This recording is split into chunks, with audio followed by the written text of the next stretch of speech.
nós vamos convidar o nosso companheiro Marcos para a leitura da página inicial.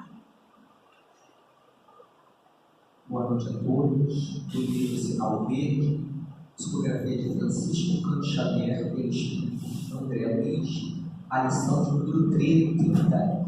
Auxílios sempre possíveis. Sem quaisquer recursos especiais, você dispõe do poder de renovar e reerguer a própria vida.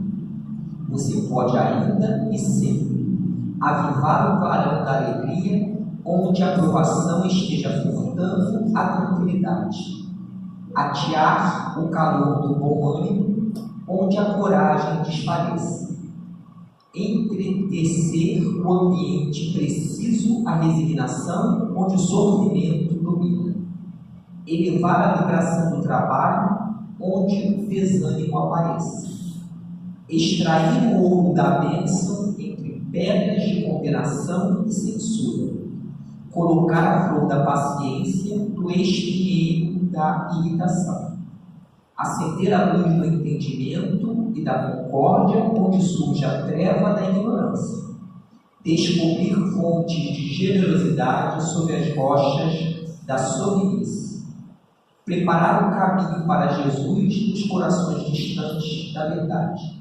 Tudo isso você pode fazer simplesmente pronunciando as boas palavras da esperança e do amor. Vamos orar. Querido Mestre Jesus, divino conforto nossas almas, estamos aqui reunidos em mais esta oportunidade bendita para podermos conhecer um pouco mais da Tua Palavra e dos ensinamentos dos Espíritos Superiores. Agradecemos, Senhor, pela presença do palestrante da noite, nosso amigo querido, que ele receba todo o suporte espiritual para poder conversar conosco sobre um tema muito importante. Muito obrigada, mestre. A gente vai convidar o companheiro Alexandre Machado para fazer a divulgação da obra espírita. Irmãos, paz e alegria em nossos corações. Aproveitando que nós estamos no 7º e último mês do nosso projeto educativo doutrinário deste ano aqui no CEL, que é Construamos a Paz, promovendo o bem. Então nós achamos bastante oportuno trazer como sugestão esta obra, este livro O Homem de Bem, do nosso companheiro Richard Simonetti. Essa obra ela foi editada em 2014, em comemoração aos 150 anos do Evangelho segundo o Espiritismo. Então, bastante oportuno, 10 anos depois, esse ano em que o movimento espírita está comemorando os 160 anos do Evangelho segundo o Espiritismo. Então, achamos oportuno também por isso. E ele utiliza uma linguagem clara, bem-humorada, objetiva, comentando e exemplificando tudo aquilo que Kardec enuncia no Evangelho segundo o Espiritismo sobre as características, as virtudes do homem de bem, que é necessário para ser homem de bem e para se viver bem e cada vez melhor. É interessante que no prefácio, que ele intitula A Base Fundamental, a gente está com um trecho, que Richard Simonetti diz: Kardec enfatiza que nos aproximamos da perfeição moral quando nos dispomos a amar o próximo, trabalhando pelo seu bem com o exercício da caridade. Vai ver um tema de hoje, depois a gente vai ver melhor o nosso irmão. O próximo é o nosso caminho para Deus. Todo bem que lhe fizermos nos aproximará do Senhor.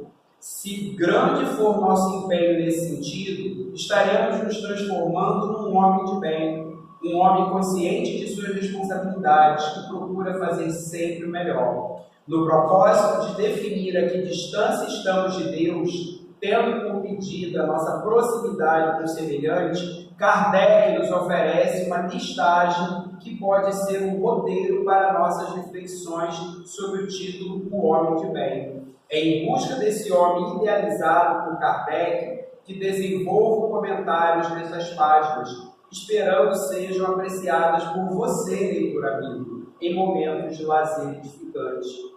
E com esse convite, ele, através dos diversos capítulos do livro, vai comentando os itens, né, dessa parte, dessa mensagem belíssima do Evangelho segundo o Espiritismo, que é o homem de bem. E nós temos, por exemplo, como títulos, né, dos capítulos e assuntos: Homem de Deus, Deus presente, investimentos para o céu, via de mão única, indispensável combinação, condições básicas, 3 natais, a inclemência e a indulgência, assassinato da paz, gente do mal no além, lanterna no umbral, autoafirmação, faltou o referencial, Narciso, bom administrador, patrões empregados, o direito primordial e fechando, ser ou não ser. Então fica aí a sugestão, O Homem de Bem, de Richard Simonetti. Muita paz. Agradecemos ao nosso irmão Alexandre pela divulgação da obra espírita. E agora nós estamos muito felizes pelo nosso irmão Maurício Mancini, que está retornando às palestras presenciais, né? Atualmente ele trabalha bastante, graças a Deus, também. E ele vem lá no Centro Espírita Paulo de Tarso, que é enciclopédica, área 38º do Conselho Espírita de Unificação. E o Paulo de Tarso fica situado na Rua Josefa Domingos, número 6, bairro Boa Esperança. Nós estamos continuando o 7º mês do projeto educativo doutrinário Construamos a Paz, Promovendo o Bem. E hoje o tema será a verdadeira caridade, benevolência, indulgência e perdão. Boa noite, pessoal. Coisa boa estar de volta com vocês. Coisa boa retomar as atividades presenciais depois de um período um tanto turbulento na vida física, mas que a vida espiritual possa sempre nos impulsionar mais. Assim como o Alexandre, eu ainda sofro mais de DNA ainda, então minha colinha está aqui. DNA é data de nascimento antiga, né, velho? E aí as falhas na memória continuam acontecendo ou começam a ficar mais frequentes. Mas eu acho interessante aproveitar até que nós vamos depois parar lá no YouTube. Valia uma sugestão, um pedido do palestrante, para que em vez de a gente colocar o título A Verdadeira Caridade, a gente coloque a caridade segundo Jesus. Porque senão o que não for colocado aqui não vai ser verdadeiro, e não é verdade isso, já começa por aí. Mas é interessante nós percebermos a proposta da caridade, tantas vezes mal compreendida, tantas e mais vezes ainda mal vivida. Porque a caridade é um princípio fundamental do cristianismo.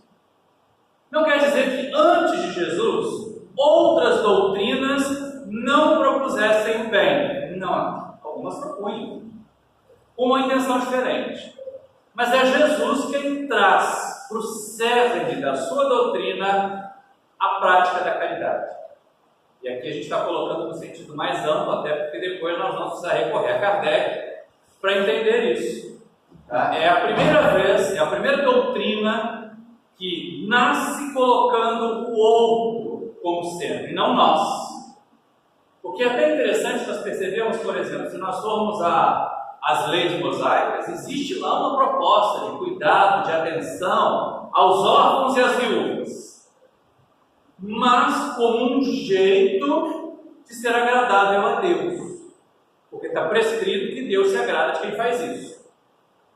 Também nós vamos encontrar, por exemplo, nas doutrinas do Oriente, a ideia de compaixão, que é diferente da nossa ideia ocidental de compaixão, de empatia, de perceber que, como existe o sofrimento das grandes e nobres verdades lá do Buda, a primeira delas é que o sofrimento existe. E aí, como existe, os outros sofrem, nós sofremos também. Se eu sofro sem entender o sofrimento do outro, e assim vai, até como um processo de autoconhecimento. Até com um foco nessa ideia de me aprofundar em mim mesmo como forma de conseguir a felicidade. E é Jesus quem apresenta o outro como ela leu aqui, no prefácio de Simonetti, o outro como uma das formas de nós alcançarmos a felicidade. Mas mais do que isso, o outro como uma das maneiras de nós apresentarmos e implantarmos a felicidade no mundo, na sociedade como um todo. Porque a gente não consegue ser feliz sozinho. Talvez a grande carência de algumas doutrinas é nos convidarem tanto para nós sermos felizes sozinhos. E Jesus diz, não, vocês não vão ser felizes enquanto houver lágrimas, enquanto houver fome, enquanto houver dores, enquanto o seu próximo sofrer. Jesus então traz para nós, na relação com o próximo, na relação com o outro, um paradigma diferente. Esse outro passa a ser o caminho para a felicidade. A nossa felicidade só vai ser real se nós trabalharmos para a felicidade do próximo. E aí aquela ideia assim, mas quem é o próximo? É o que está comigo aqui no salão, os companheiros e companheiras espíritas? Se for só isso, fica limitado, porque aí o vizinho que não pensa igual pode nos ver como adversários. E talvez até nós vejamos o que pensa diferente como adversários. Nós chegamos a esse absurdo até dentro do próprio movimento espírita, só por questões políticas. Imagina então por questões filosóficas. Então Jesus vai nos colocando assim, olha, é necessário que o próximo vá se estendendo, que nós consigamos ampliar cada vez mais a conceituação de quem é o próximo, até que no primeiro momento, ainda imaturos, mas já menos egoístas, o próximo passa a ser a humanidade inteira. E aí nós não vamos ser felizes enquanto houver guerra na Ucrânia, guerra em Gaza, enquanto houver fome na África, nós não seremos felizes. Enquanto houver miséria no Nordeste, enquanto houver seca em algum lugar e pessoas estejam passando fome, nós não seremos plenamente felizes. Porque essa angústia, essa dor, esse sofrimento vai acabar gerando para nós também algum nível de tensão, algum tipo de dificuldade, e a nossa felicidade vai estar maculada. É nessa hora, então, que trabalhar pelo outro, que colaborar pelo bem-estar do outro, é fazendo o que o Buda nos havia proposto, um exercício teórico de empatia, de saber que o outro sofre, eu também sofro, então eu compreendo o sofrimento do outro. Com Jesus a gente faz um exercício prático de empatia. Exatamente porque nós também temos as nossas razões de sofrimento e lágrimas, nós conseguimos abraçar o outro e dizer, vamos meu irmão, vamos minha irmã, porque você não está sozinho, não está sozinha. E é exatamente essa proposta. Jesus nos recomenda o cuidado, o amor, a caridade para com o próximo, de diversas formas. E ele ressalta isso como sendo um dos, se não o mais importante, critério para estar bem na realidade espiritual. É interessante nós observarmos o início do capítulo 15 do Evangelho segundo o Espiritismo, e que Kardec pega um trecho gigante do Evangelho de Mateus, do capítulo 25 do Evangelho de Mateus, que é aquela parábola dos bodes e das ovelhas, né? A gente adora. Fica todo mundo imaginando que vai ser contado como ovelha. Cuidado, viu, gente? Muitos de nós não estamos do lado das ovelhas ainda. E é preciso fazer um pouco mais. Mas não é aquele momento em que ele separa e diz, olha, aqueles que foram benevolentes, aquele que eu tive fome, foram visitar, tive sede, deu beber, estava nu, me vestiu, né? Estava na prisão, estava enfermo, foi me visitar. E as pessoas perguntam, mas quando foi que nós fizemos isso? Olha o próximo aparecendo outra vez. E aí Jesus, quando estamos mais pequeninos, foi a mim que vocês fizeram. E aí os outros, os egoístas, os que fizeram só para si, ficam naquela situação de amargura, de angústia, de vazio. Quando foi que nós não te assistimos? Quando vocês viraram as costas dos mais pequeninos, que eu mandei bater as vossas portas. E essa é uma delas. E é interessante que no Evangelho, na mensagem de Jesus, nós ainda vamos ver uma outra forma de caridade, ainda menos praticada do que a caridade material, que é a caridade para com os inimigos. Na questão 887 do Livro dos Espíritos, aquela que sucede, a que nós recebemos como tema fundamental para hoje, né, Kardec pergunta aos benfeitores espirituais assim, Jesus manda amar os inimigos, mas isso não é natural. Como é que a gente vai encaixar essa ideia segundo a doutrina espírita? Aí você diz, mas amar os inimigos não é ter por eles um terno afeto como nós temos pelos amigos. Eu poderia dizer assim, olha, não é convidar o inimigo para um lanchinho na nossa casa, porque senão vai ficar um preocupado com quem vai colocar veneno primeiro na xícara do outro, não é verdade? Mas é não retaliar, é não retribuir o mal com o mal, é não usar os mesmos métodos que eles usam conosco. Até porque dificilmente nós vamos conseguir passar pela vida na Terra tentando a transformação que nós tentamos sem fazer inimigos. Agora, é possível nós não sermos inimigos de quem quer que seja. Inclusive, principalmente daqueles que nos atacam, que nos combatem. Mas não representa levá-los para um chazinho, para um jantar na nossa casa, porque vai ser um momento de tensão, de desconfiança desnecessários. E não é isso que é proposto para nós a doutrina espírita. Mas é tão interessante a gente pensar isso, porque assim, feita essa proposta por Jesus, como ela foi acolhida pelo cristianismo nascente? Já que a caridade, já que esse instrumento de interação, de conexão com o próximo, esse instrumento de transformação do meio social que nós vivemos na Terra, para nos colocar numa condição melhor na vida espiritual, já que a caridade está proposta, como é que os primeiros, talvez aqueles que ouviram do próprio Jesus a proposta da caridade também, agiram? E aí é lógico que não dá para analisar texto sem contexto, senão a gente se perde. E aí quando Jesus propõe a caridade, o amor ao próximo, gente, no seu tempo, como naqueles momentos em que o Espiritismo veio se implantar no Brasil, a situação do planeta e daquela sociedade que Jesus estava era das mais difíceis, não é? O povo de Israel estava submetido e escravizado a Roma. A violência imperava, a miséria, não apenas a miséria causada pela cobrança de impostos do invasor romano, mas a miséria de um modo geral, a exploração dos indivíduos uns pelos outros, eram imensas. O abandono, a falta de cuidado, de previdência na sociedade, de cuidar dos incapacitados, dos mais velhos, dos mais frágeis.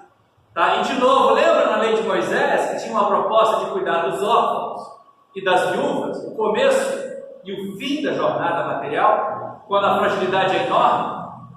Isso não era praticado. Aliás, era um simulacro, não é?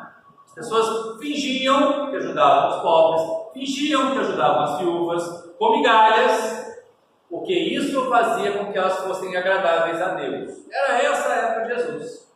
E aí os primeiros cristãos abraçam a proposta de uma forma diferente. O outro é meu irmão, então ele tem lugar na minha casa. Como a minha casa ficou pequena para abrigar tantos irmãos, se criou uma casa específica para receber os irmãos. Aquela que Emmanuel descreve tão deliciosamente no livro Paulo Estevam, né? A casa do caminho, que era, na verdade, um grande galpão, cheio de caminha, cheio de lugar para as pessoas se alimentarem, onde a miséria material era mitigada, e não era pelos ricos, embora alguns abastados contribuíssem, porque já convertidos à mensagem de Jesus. Mas era de pescadores, era de pessoas simples, era de carpinteiros, que era feito o trabalho de assistência aos enfermos, aos doentes, aos abandonados, aos miseráveis. Então a caridade naquele primeiro momento, gente, só poderia ser o socorro às misérias materiais das criaturas. O atendimento às necessidades mais urgentes, porque nós não vamos semear amor nos corações enquanto os estômagos estiverem rangendo de fome. Não adianta nós pensarmos desse jeito. Então há necessidade de equilíbrio na nossa proposta de caridade, porque de vez em quando nós somos muito literalistas, dizemos assim, está lá no Evangelho, né? A distinção que Kardec faz entre caridade material e caridade moral, e que a caridade moral é mais importante. Então não preciso mais fazer caridade material. Precisa. Com certeza que nós precisamos. Por isso a minha solicitação de que a gente colocasse a caridade segundo Jesus, e não a verdadeira. Porque a outra, a caridade material, meu Deus, ela continua sendo urgente. Ela continua sendo necessária. E se alguém tem dúvida, entra na internet e coloca assim, Fraternidade Sem Fronteiras. E vamos ver que projetos de Fraternidade Sem Fronteiras tem. No Brasil e na África, principalmente. para mitigar a fome. Agora, recentemente, nós tivemos uma campanha porque, como foi muito reduzida a assistência, um projeto específico de Moçambique, que fala português como nós, que antes conseguia oferecer 3 refeições por dia às crianças que abrigavam, só estava conseguindo oferecer 1. Então, realmente o projeto fez um impulsionamento aí nas redes sociais para poder auxiliar a que pelo menos as pessoas pudessem ter 2. Porque já estava escasseando tanto que nenhuma refeição por dia lá nesse projeto de Moçambique estava sendo possível. Já estava alternando para 3 dias na semana, o que é muito pouco para crianças que precisam se desenvolver, se tornar fortes, aprender, estudar, para poder progredir. Então nós ainda temos urgência de muita caridade material, como os cristãos primitivos tinham. E essa é que é a grande bandeira. Frequentemente, lá pelo menos, era através da caridade material, era quando chegava um leproso, quando chegava um doente, quando chegava uma viúva abandonada, quando chegava uma criança órfã, àquela instituição chamada Casa do Caminho, né, ou a instituição do caminho, conforme que os apóstolos a acolhiam, muitos deles ainda trabalhavam ali, né, Pedro, Tiago, João, estavam sempre ali, e outros colaboradores que vieram depois, e aproveitavam o momento da caridade material, da sopa rala muitas vezes, porque também não havia muitos recursos para alimentar tão substancialmente assim os povos famintos, e começavam a ministrar a outra caridade. A caridade moral, a caridade do amor, a caridade de infundir esperança, a caridade de fazer que as pessoas se percebam que elas não estão abandonadas. Gente, como a sensação de que nós estamos sozinhos numa tempestade é devastadora do ânimo. Por isso tão importante a visitação a doentes em hospitais internados, por isso tão importante aquela mensagenzinha que a gente manda quando alguém está passando por uma difícil. Porque é exatamente isso que diz assim, eu não estou sozinho, eu não estou abandonado, tá? Porque a solidão agrava as dores. Imaginar que nós somos os únicos a passar por aquela dificuldade agrava o nosso abatimento. E aí, ali naquela situação, o cristianismo primitivo era capaz de, junto com o socorro de emergência, que era a caridade material, também apresentar a caridade da alma, nas pregações, nos diálogos, ou se alguém pegar lá o texto do Evangelo de Paulo Estevão, a conversa que Pedro tem ainda com Gesiel, antes de Gesiel virar Estevão, Gesiel deitadinho na cama lá, ardendo de febre, e se interessando por aquele movimento, como aquilo foi muito gratificante. E serve para nós também. Porque ali Pedro faz com que Gesiel perceba que mesmo que nós estejamos num momento muito dolorido, muito sofrido, ele estava recém-liberto da escravidão nas galés, porque havia tratado do Senhor lá e ele mesmo acabou contraindo a doença e ele foi abandonado, foi acolhido lá naquela região, naquela casa do caminho, e recebe junto com o tratamento, com os fluidos, né, porque não tinha remédio mesmo, era água, sopa, comidinha, muito papo. Parecia rádio, os apóstolos pareciam rádio AM, né? Muito papo, pouco som, mas era o que dava para fazer na época. Então a gente começa a perceber o seguinte: olha como eles estavam realmente vivenciando a proposta de Jesus. Agora, vai passando o tempo, aqueles que ouviram Jesus e entenderam a proposta, foram deixando os seguidores, as pessoas começaram a perceber, e muitas vezes assim, nossa, nós precisamos alimentar 50 bocas, mas daqui a um mês vão ser 100 bocas, então a gente tem que expandir, tem que atrair os ricos. E muitos passaram a não ter a noção verdadeira de por que faziam aquilo. De qual era o motivo verdadeiro de estarem ali, dando uma sopa, dando um pedaço de pão, que era para ter a oportunidade de apresentar Jesus para as almas sofredoras. E não apenas para dar a sopa, para dar um pedaço de pão, porque no dia seguinte aquela mesma pessoa continuaria tendo as dores da sua doença. Mas se ela recebesse a dose de esperança que os discípulos eram capazes de ministrar quando colocados na condição de apóstolos, elas estariam mais fortes. Chega a Idade Média, e aqueles mais abastados vão se aproximando da mensagem cristã, vão corrompendo a mensagem cristã. E a segunda parte da tarefa da Casa do Caminho cai no esquecimento. Porque era caridade pela caridade, era qualidade pelo volume. Então, tantos alimentos, tantos pratos de sopa, tantas roupas, né, tantas cestas básicas, que hoje a gente fala tanto, né? E aí nós percebemos o seguinte: as pessoas passaram a dar esmolas.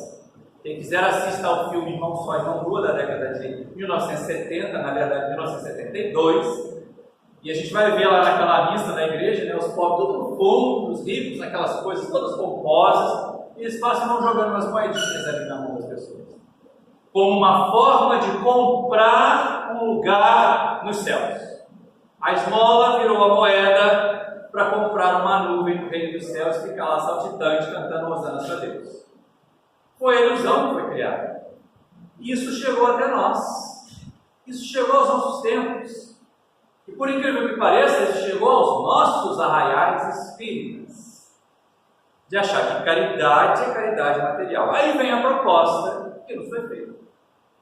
Afinal de contas, como é que é a caridade à luz da doutrina espírita? E aí no capítulo 11, a terceira parte lá do Livro dos Espíritos, nós vamos descobrir que a caridade, segundo entendia Jesus, não tem requisitos materiais. E a gente tem que ler essa pergunta, essa resposta com cuidado. Porque assim, é lógico, revisar a caridade, a forma medieval de praticar a caridade, de dar coisas materiais como um caminho para que se chegue à felicidade espiritual, como se salvar o outro, se alimentar o outro, fosse o nosso passaporte para o reino dos céus, é equivocado. E muitas pessoas não mudavam em si nada do que elas tinham de vícios, porque achavam que uma vez por semana, ou uma vez nas datas festivas, doavam uma determinada soma para a igreja transformava aquilo em alimento e roupa para os pobres e pronto. Aquela pessoa ia estar envolvida nas orações, nas missas, né, nas diversas formas de encomendar aquela alma para o céu, e ela ia para o céu, sem precisar mudar de nada, sem precisar fazer nenhuma transformação. Os outros 6 dias da semana podia pecar à vontade, mas se fosse lá no domingo, desse a doação, depois se confessasse, estava ali para voltar e pecar de novo. Esvaziava os sacos pecados no confessionário. E a consciência era entorpecida por algumas moedinhas colocadas em algum gasofilácio da vida, né? Porque não era só no gasofilácio do templo de Jerusalém. Nós ainda temos muitos dos nossos. E hoje ele é invisível, né? Ele é virtual, ele virou Pix. E aí está cheio de gente soltando Pix para tudo que é lado, para ver se compra um duplex com piscina do lado de André Luiz e nosso lado. Não vai dar certo. Não vai funcionar. Porque pelo menos naquele tempo que a gente ainda ia ao supermercado, comprava os artigos da cesta básica e trazia a cesta básica para o centro, tinha algum envolvimento. Agora tudo via Pix. E aí a gente pensa assim, meu Deus do céu, né? É muito apequenar a caridade. Isso dentro dos arraiais espíritas. E aí nós vamos perceber o seguinte, o Espiritismo propõe diferente. É uma proposta mais ampla. É aí que aparece, lá ainda na consolidação da doutrina espírita, aquilo que depois da partida de Kardec foi chamado de caixa central, caixa geral do Espiritismo, né? Que na Sociedade de Paris todos os associados contribuíam com uma determinada quantidade, esses recursos serviam para manter a instituição, e nós somos muito privilegiados por ter centro espírita com sede própria. Conversando com os nossos amigos da França agora no projeto La Maison do Espiritismo, a gente descobre assim, não tem centro espírita com sede própria não, são raríssimos na Europa. A maior parte é espaço alugado, né? E aí eu soube que o único centro espírita, o único grupo espírita que funciona em Dublin, na Irlanda, é um salão alugado de uma igreja, que em outros dias serve para outros eventos, até para rodadas de jogos, mas naquele dia serve para fazer a reunião de estudos de espiritismo, desde que se não fale em Deus, porque tem uma associação que Deus, os sacerdotes da Irlanda com muito escândalo de pedofilia, pode falar em Deus não, pode falar em Jesus. mas em Deus não pode. É complicado o negócio. Então a gente começa a perceber o seguinte: nós no Brasil somos privilegiados. As pessoas deviam ter consciência de que ter um espaço como esse, com tantas cadeiras que as pessoas ocuparem, é um luxo que aqueles onde o Espiritismo nasceu não desfrutam. E sede própria, assim como pode estar, só que metade, né? É um terço do que é o céu, mas, né, é sede própria. Então a gente tem realmente essa percepção. Mas lá no Caixa Geral do Espiritismo, não era só para manter a instituição, pagar o aluguel, mas também para ajudar companheiros e companheiras que estivessem atravessando momentos de dificuldade. Prover os remédios para aqueles que adoecessem e não pudessem trabalhar, porque não tinha previdência social na época de Kardec. Tinha que trabalhar até morrer mesmo, se bem que agora a gente está quase lá, mas deixa quieto, né? A gente ainda aposenta, eu, você, Alexandre, mas o pessoal que está entrando agora vai aposentar, não. Mas não vamos ficar lamentando, né? E aí Allan Kardec questiona os amigos espirituais, depois de ter feito isso tudo, depois de ter compreendido que caridade é puramente material, entregar coisas é pequeno para a doutrina espírita, ele pergunta qual é o verdadeiro sentido da caridade, como entendia Jesus. Então a gente pode dizer assim: olha, nosso tema de hoje é a caridade segundo Jesus, é a caridade à luz da doutrina espírita, que eu não posso nem dizer que é a caridade segundo o Espiritismo, porque tudo que eu estou falando aqui é o que eu, Maurício, consegui compreender do que eu estudei. Então, na melhor das hipóteses, se não tiver muita mancada, ainda é a caridade segundo Maurício. Mas se eu vou lá buscar as minhas fontes seguras, e as minhas fontes seguras são as 5 obras básicas da codificação, e mais obras subsidiárias sérias, o que não quer dizer que tenham que ser obras mediúnicas, cuidado, não é? Tem muita obra mediúnica que não é espírita, e tem muita obra espírita que não é mediúnica, e é bom filtrar isso. Nós vamos deixar para o final da nossa tarefa uma sugestão de obra para ser consultada também, sobre especificamente esse assunto, que dá um chacoalhão nessa nossa ideia. Por que eu falo isso? Porque quando nós formos olhar para dentro do movimento espírita, nós não estávamos muito longe da caridade medieval há um século atrás. Talvez porque houvesse razão para isso. Mas, na questão 886, quando Kardec faz essa pergunta, qual é o sentido da caridade como entendia Jesus, os Espíritos respondem: benevolência para com todos, indulgência para com as imperfeições alheias, perdão das ofensas. Não tem cesta básica, não tem roupa usada de brechó, não tem.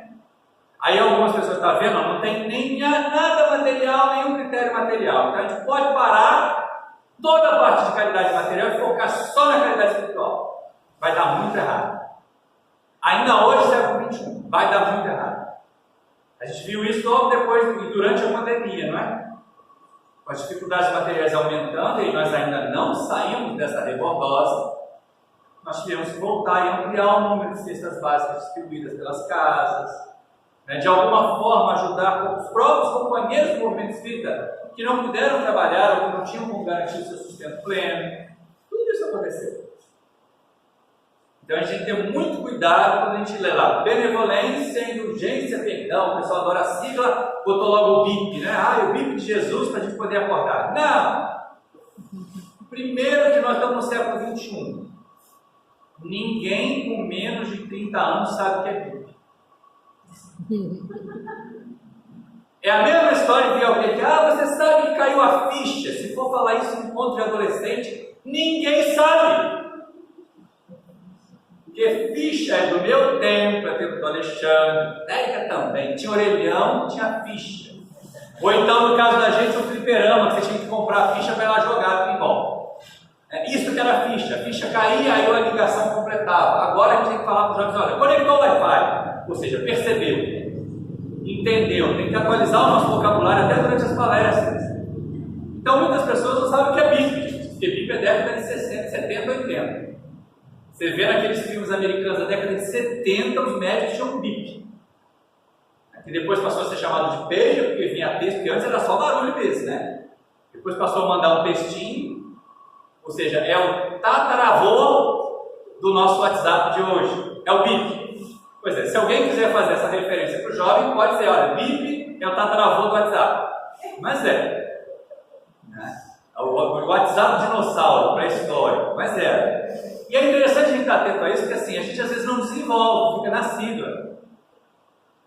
E nem entende as palavras direito. Eu estou com 2 professores de português aqui, pelo menos, e eles vão garantir para mim que benevolência é uma coisa, beneficência é outra. Assim, a beneficência está dentro da benevolência. Mas, gente, eu já conheci nessa vida tanta gente que consegue ser beneficente sem ser benevolente, que vai distribuir sopa no centro e parece peão de chá. Senta aí, menino! Para de correr, criança! E fica gritando com todo mundo, e fica reclamando que as mães estão fazendo barulho, que alguém furou a fila da sopa. Não tem benevolência nenhuma nessa beneficência. Então, benevolência é um gesto afetivo de fazer o bem. Tem que vir do sentimento, tem que ter sentimento acoplado à benevolência. A beneficência não tem, não necessariamente. Seria muito bom se tivesse. Seria ótimo se todo gesto de beneficência viesse de uma atitude de benevolência.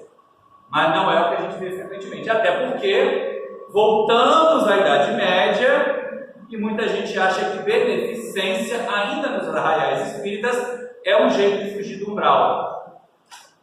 É um jeito de a gente escapar da danação, né? Antigamente era do inferno. O espírita transformou o umbral do André Luiz, que é só do André Luiz, não é o nosso, né? Inferno dos espíritas, e aí tem muita gente dando cesta básica, anotando quantos passos aplicou na caderneta para chegar lá e negociar com o carência. Ó, já tem aqui 500 cesta básica, 800 mil horas de passe, dá pelo menos, se não der para o duplex, tem que ser pelo menos vizinho do André Luiz, ali perto do Parque das Águas. Esqueceram que o nosso lar é uma colônia que está incrustada no umbral. Tem coisa muito melhor que isso, viu, gente?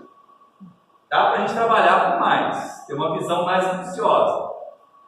Então aparece aí uma questão interessante na benevolência. Porque quando ela é reduzida a simples beneficência, ela corre o risco de virar esmola. Tamanha foi a preocupação de Kardec, por isso que ele fez a questão 888. E quem responde é nada mais, nada menos que o Espírito Vicente de Paulo, que tinha sido um excelente trabalhador da caridade material no seu tempo de encarne. Um marco de assistência material aos sofredores da matéria. E Kardec pergunta, se há reproveis a esmola? E diz, não, eu não reprovo a esmola, é necessária, é urgente. O que eu reprovo é o jeito como ela é dada. Porque de vez em quando a gente tem umas caridades orgulhosas, né? Umas caridades humilhantes. Nossa, eu botei lá aquela minha calça que eu doei no brechó, ninguém pegou ainda. Esse povo não tem necessidade de verdade. Aí você vai olhar aquela calça, boca de sino, década de 70. Se bobear, não serve nem para pão de chão. Mas a gente acha que fez muito de se desapegar daquela calça que estava ocupando espaço no guarda-roupa. Ou então aquela roupa que a gente vestiu quando era adolescente. 30 quilos a menos. E não, eu ainda vou entrar nessa leg. Eu ainda vou entrar nessa leg. Aí você fala assim, só se alguém segurar embaixo você pular do guarda-roupa. Porque não vai entrar mais, então doa. E não com essa vaidade, não com orgulho, achando que está fazendo muito. Aí põe no guarda-roupa. Aí vamos desfazer desse móvel. Aí liga para você, vocês vêm aqui buscar? Não, tem que trazer aqui. Porque nós não somos um serviço de remoção de entulho, gente. Porque muita gente faz isso, né? Eu estou querendo me livrar de uma coisa velha, eu chamo o centro que o centro recebe como doação. Mas o centro tem que fazer tudo, tem até que buscar. Nem o trabalho de levar a gente leva.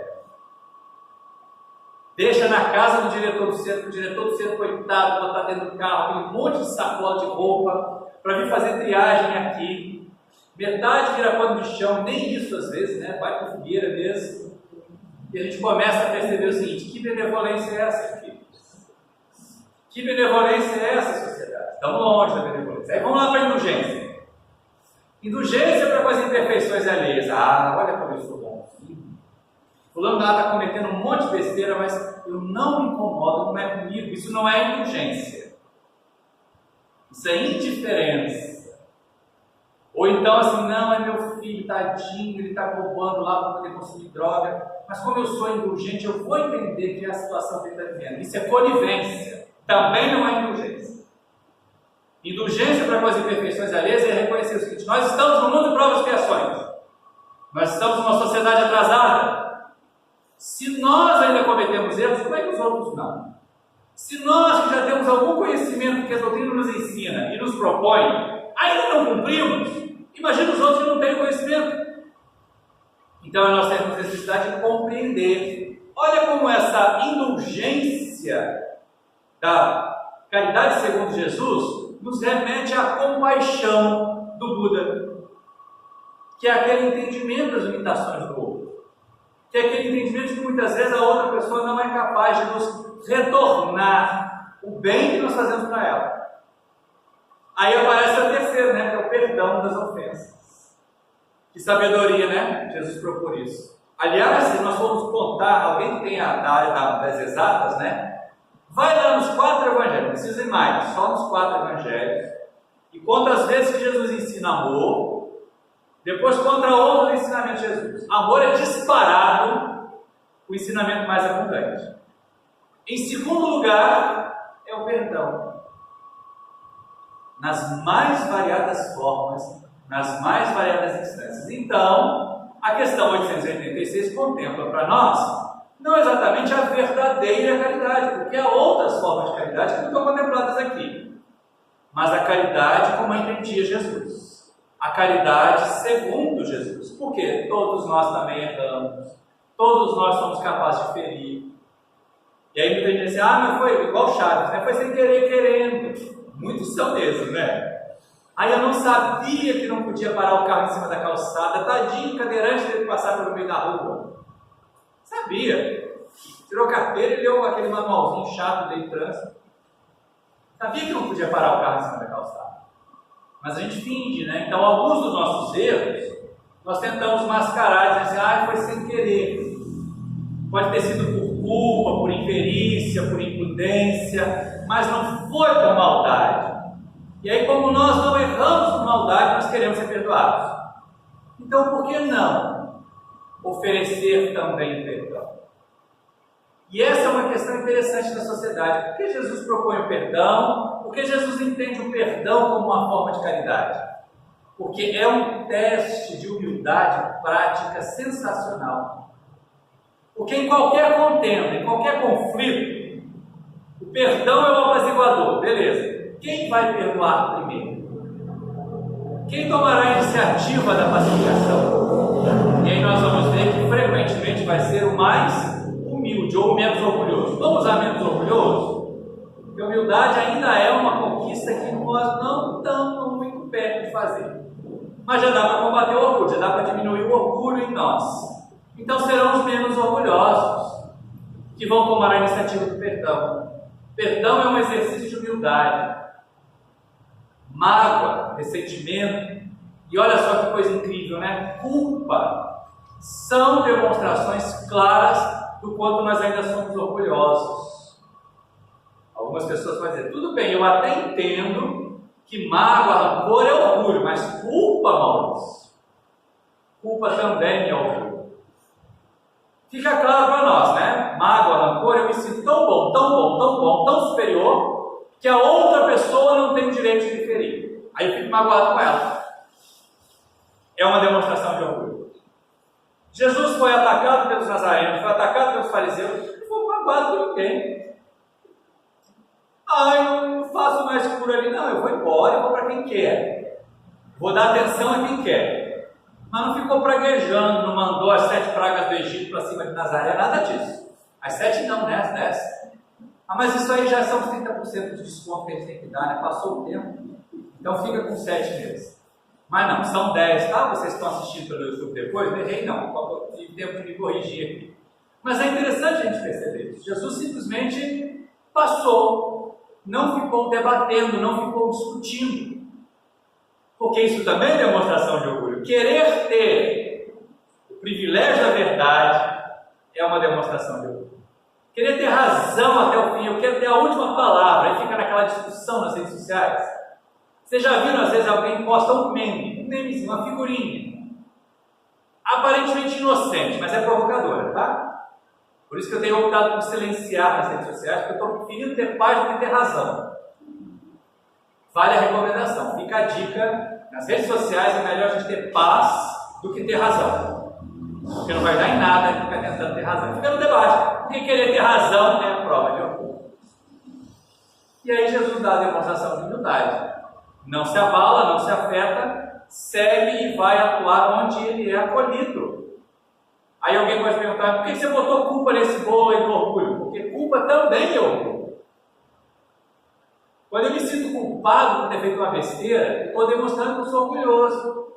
Porque na verdade eu me achava tão bom, tão perfeito, que eu era incapaz de errar. Como eu errei, como eu magoei a Érica, por exemplo, danou-se. Eu começo a dizer assim, você é imperfeito, olha só, você se achava tão bom, agora você não é. Isso é orgulho também. Então olha como o perdão tem um espectro amplíssimo para nós trabalharmos na caridade segundo Jesus. E aí benevolência passa a ter um conceito mais amplo do que beneficência. Indulgência passa a ser compaixão, compreensão, mas não omissão, não conivência. É necessário muitas vezes, principalmente aqueles que nós amamos, pontuar o que está de errado, dizer o não que não precisa ser dito. Meu Deus! Quantas crianças não ouvem nãos em casa? E aí quando chegam na escola, o único que tem que dizer não para eles é o pobre coitado do professor. E costuma levar cadeirada. Porque, como diz o Cortella, nós somos a primeira autoridade que a criança realmente vai ter que confrontar. Porque os pais, tão culpados, passam o dia inteiro fora trabalhando, dão tudo e só dizem sim. E aí eu vou ser redundante. Não, gente. O não aos filhos e aos educandos, principalmente, representa uma prova de amor mais pujante do que o sim permanente. Não estou dizendo que a gente sempre tem que dizer não. Mas saber a hora de dizer não e a hora de dizer sim é prudente. Então a gente se sente culpado. Isso também é prova de orgulho. E é interessante nós olharmos assim, meu Deus, e agora? O que nós vamos fazer? Para a nossa felicidade, depois de nós também, durante muito tempo, porque veja bem, era o ponto que eu queria chegar. No finalzinho do século XIX, quando o Espiritismo começou a chegar ao Brasil, qual era a situação do povo brasileiro? Era muito parecida com a de Jesus e dos seus contemporâneos. Muita miséria, muita desigualdade, muita opressão, guerras e rumores de guerras, né? À vontade. Então, a urgência da caridade material era o que se percebia.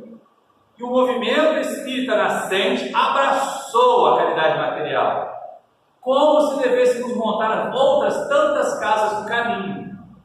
E era muito comum ali no início do século XX, até o final do século XX, que centros espíritas tivessem também um orfanato que eles dessem assistência, um asilo de idosos, um monte de serviço assistencial, produzir enxoval, distribuir cesta básica.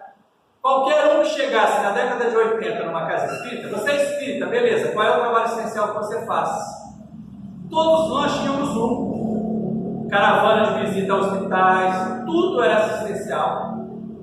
O erro é transformar o serviço assistencial em assistencialismo. E a gente achava que não precisava de mais do que isso. Para evitar que o movimento espírita caísse no mesmo desnível, no mesmo desvio, que caiu o cristianismo da Idade Média, para nossa felicidade, a partir de 1993, nós temos a LOAS, que deu um chacoalhão e um empurrãozinho para nós refletirmos e ressignificarmos a caridade do movimento espírita. Porque agora não é só dar mais cesta básica para ir a pessoa para assistir a palestra.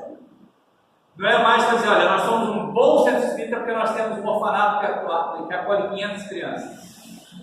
Ou nós somos uma ótima casa espírita porque nós temos um serviço de enxoval que já está atendendo a terceira geração de uma determinada família. Gente, isso é prova de incompetência, atender a terceira geração com enxoval, com cesta básica. Porque a proposta é que a nossa caridade seja promoção humana, promoção do indivíduo. Que a caridade material seja temporária, como fazia o pessoal da Casa do Caminho, para ter tempo de conversar, para ter tempo de mostrar as virtudes do Espiritismo para as pessoas, não para que elas se tornem espíritas, mas para que elas se tornem pessoas de bem. E aí eu vou fazer referência ao livro que o Ale veio divulgar.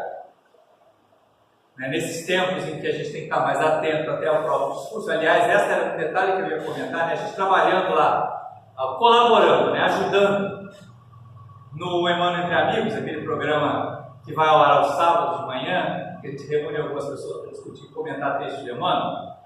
O cuidado com as palavras como elas são usadas. Por isso eu pedi a mudança na sugestão do tema, né, e não a verdadeira caridade, mas a caridade segundo Jesus, porque assim, muda completamente a percepção. Porque muita gente só vai chegar à caridade segundo Jesus começando ali com a cesta básica, começando ali com a doação do pacote de biscoito, da fralda geriátrica para levar para o asilo. E depois vai perceber que aquilo é bom, que aquilo é gostoso, que se sente bem, que passou uma manhã inteira andando pelos pavilhões de Curupaiti, está cansado, mas dá uma sensação de felicidade que a gente não tinha experimentado antes. É esse o mote. E aí o que a Loas faz? Olha, vamos separar serviço assistencial de trabalho religioso. Que bom que foi assim. E dá um empurrãozinho bom para nós. Porque aí vem aquela questão, nós vamos ajustar a nossa forma de ser caridosos. Porque o capítulo 15 lá do Evangelho, o Sr. Kardec coloca assim: fora da caridade não há salvação. E nós, de boca cheia, dizemos, esse é o lema da doutrina espírita. É o lema da doutrina espírita, desde que nós entendamos a verdadeira concepção de caridade. Ou a concepção ampla de caridade, né? Porque verdadeira é restritivo. Mas a concepção ampla de caridade, segundo a doutrina espírita, que sim passa pela caridade material, mas não estaciona na caridade material.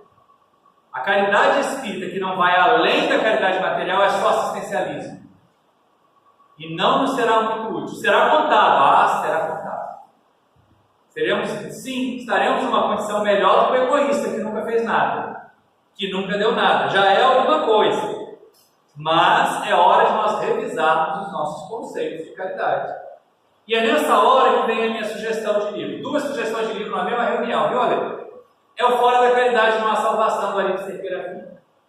Ele é lá da Federativa do Mato Grosso, né, lá de Cuiabá.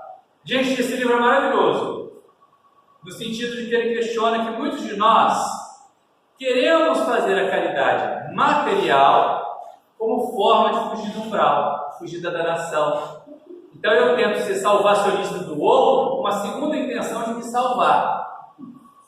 Quando na verdade a proposta é fazer o bem pelo bem que o bem nos faz. Pela sensação de gostosa que fazer a prática, que o prática do bem nos dá. Gente, isso é bioquímico, isso não é só filosófico, religioso, não. A química do nosso corpo muda, e muda para melhor, quando nós estamos no trabalho do bem. Então é ótimo. E uma sugestão que eu trago, ó, de longa data, já de quase 40 anos, do nosso querido e saudoso Deval Montenário, lá de Leopoldina: meu filho não tem desobsessão melhor do que a campanha do quilo. Aí o pessoal estranhava isso, mas por quê? Porque o obsessor é preguiçoso. Não vai acordar domingo de manhã para fazer campanha do quilo de jeito nenhum, vai obsidiar outro. Então é nessa hora que a gente livra o obsidiado. É o bem. É fazer o bem pelo bem que o bem nos faz. Isso é bioquímica. Vai analisar os nossas enzimas, os nossos receptores, como é que muda. Que descarga boa que a gente lança no nosso próprio organismo, melhora a nossa saúde. Mas eu achava que eu não ia conseguir carregar a cesta, mas sabe o que eu consegui? Aquele meu joelho, aquela minha coluna nem estão doendo. Mentira, a gente está fingindo que não está doendo, né? Mas de vez em quando é o sorriso do espírita, como os nossos amigos lá do Silvareiro falam, a hipocrisia fraterna, esse sorriso assim, vontade de morder a orelha, mas tem que manter o abdômen e não pode sair do sol. Então a gente dá aquele sorriso, faz a caridade assim, não estou sentindo nada não, está sim. Mas a gente diz para a gente mesmo que aquilo fez bem. E depois de um tempo praticando, não é que faz bem mesmo? Não é que resolve mesmo? Não é que melhora o nosso estado mesmo? Então esse livro faz uma reflexão madura sobre o trabalho assistencial espírita, sobre a forma como nós nos comportamos diante da proposta da caridade.